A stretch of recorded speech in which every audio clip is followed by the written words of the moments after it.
హైదరాబాద్ లోనే the best gastroenterology hospital Ananya hospital Kukatpally. Appointment కై call చేయండి.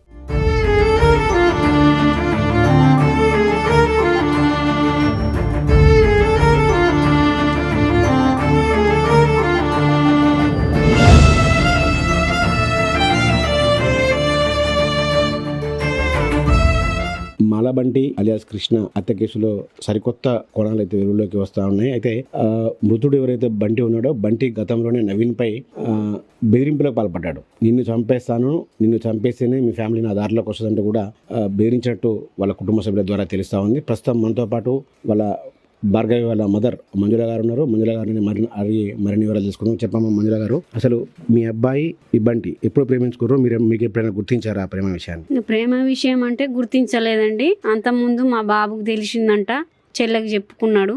వద్దు తల్లి, ఆయన మీద చాలా కేసులు, హత్య కేసులు ఉన్నాయి, ఇది పద్ధతి కాదని మందలించిండు చెల్లెని.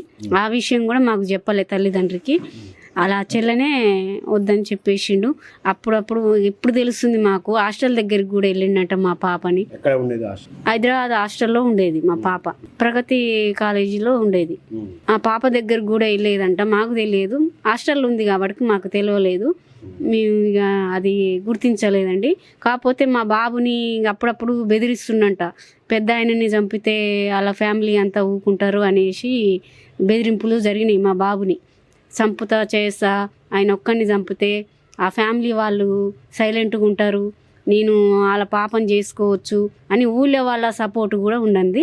మా ఊళ్ళో వాళ్ళు కూడా ఎగేసిరు, ఇట్లా చంపురా, నవీన్ అనే వ్యక్తిని చంపితే మీరు ప్రశాంతంగా ఉంటారు, నువ్వు వాళ్ళ ఫ్యామిలీలో కలిసిపోతావు అనేసి మా ఊరోళ్ళు కూడా చెప్పేసిరండి. అట్లా ఆవేశంలో ఏం చేసిండో ఏం జరిగిందో మాకు తెలియదండి. అసలు విద్య భార్గవిని పెళ్లి చేసుకున్న తర్వాత బెదిరించిండా, లేకపోతే పెళ్లి చేసుకున్న తర్వాత బెదిరించిండు నవీన్ని చంపేస్తా అని? పెళ్లి చేసుకున్నాకే బెదిరించిండండి. ఇట్లా బెదిరించాకనే మరి బాబు ఇట్లా అయితే నువ్వు ఇక్కడ వద్దు, ఇక్కడ ఉండవాకు, హైదరాబాద్ వెళ్ళిపో అని పంపించినామండి.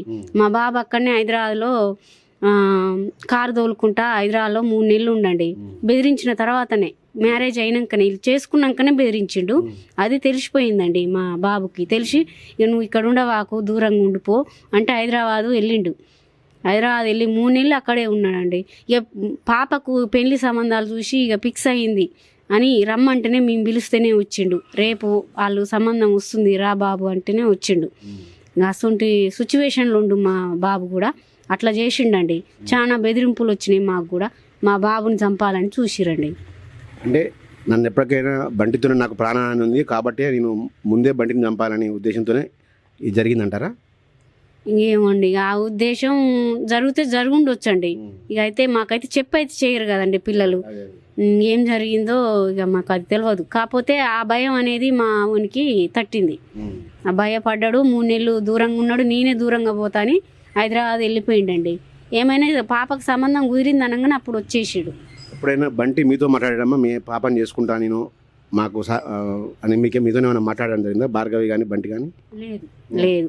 బంటి వచ్చి మమ్మల్ని నవీను నేను మీ చెల్లెని ప్రేమించిన చేసుకుంటా అని ఎన్నడూ అనలే. మమ్మల్ని కూడా ఎన్నడూ మేము మాట్లాడేది కూడా తెలియదు ఆయనతోని. ఎన్నడూ మాట్లాడాలి. అంటే ఒప్పుకునేవారా? అంటే ఒప్పుకునేవారో కాదో అది అనేది మనకు తర్వాత తెలిసేదండి. మమ్మల్ని అయితే అడగలే. అయితే ఇప్పుడు మొత్తం మీ కుటుంబం మొత్తం జైల్లో ఉంది కదమ్మా, ఇప్పుడు ఏం మీరేం చేయబోతున్నారు? ఒక లాయర్ని కానీ పెట్టుకున్నారా? ఎట్లా ఏం చేస్తున్నారు? చేయాలి కదండి, ఏదో ఒక ప్రయత్నం చేయాలి. మా వాళ్ళని బయటికి తీసుకొచ్చుకోవాలి కదండి. మా బాధ చాలా ఉంది, చెప్పుకునే పరిస్థితి కాదు ఇది. అట్లా చాలా నష్టపోయినాం. ఎప్పుడు వెళ్తారో కూడా తెలియదు, ఆ పరిస్థితి ఉంది. ఇక మా వాళ్ళు వస్తేనే నాకు ధైర్యం. నేను ఒక్కదాన్ని తట్టుకోలేకపోతున్నా ఇంటి దగ్గర. ఇది ఒక సరికొత్త పాయింట్. అయితే ఈరోజు మనకు భార్గవి తల్లి మంజుల గారు అయితే చెబుతున్నారు, కేవలం గతంలోనే బంటి మా పెద్ద కుమారుణ్ణి హత్య చేయడానికి రెక్కి నిర్వహించాడు, బెదిరించాడు పదే. దానికి అందుకోసమే మా అబ్బాయిని దాదాపు 3 నెలల పాటు ఇంటికి దూరంగా ఉంచాము. ఇవన్నీ కూడా ఈ సమాజానికి తెలియవు. కేవలం అతను ఎప్పటికైనా బంటి చేతిలో తాను హత్యకు గురవుతాయనే ఉద్దేశంతోనే చేసి ఉండొచ్చు, నవీన్ బంటిని హత్య చేసి ఉండొచ్చు అని కూడా ఆమె చెబుతూ ఉన్నారు. మొత్తంగా ప్రస్తుతం అయితే మా కుటుంబ సభ్యులు, మా 2 కుమారులు, భార్య, భర్త, అత్తలను బయటికి తీసుకురావడానికి అయితే మా పరంగా న్యాయ పోరాటం అయితే చేస్తున్నాము. ఒక్కదాన్ని తట్టుకోలేకపోతున్నాను. ఇంట్లో బయట ఇంట్లో నుంచి బయట నుంచి మొత్తం కూడా ఒత్తిడి ఎదుర్కొంటున్నాను, తీవ్రంగా మానసిక వేదనకు గురవుతున్నానని కూడా మంజుల గారు చెప్తా ఉన్నారు.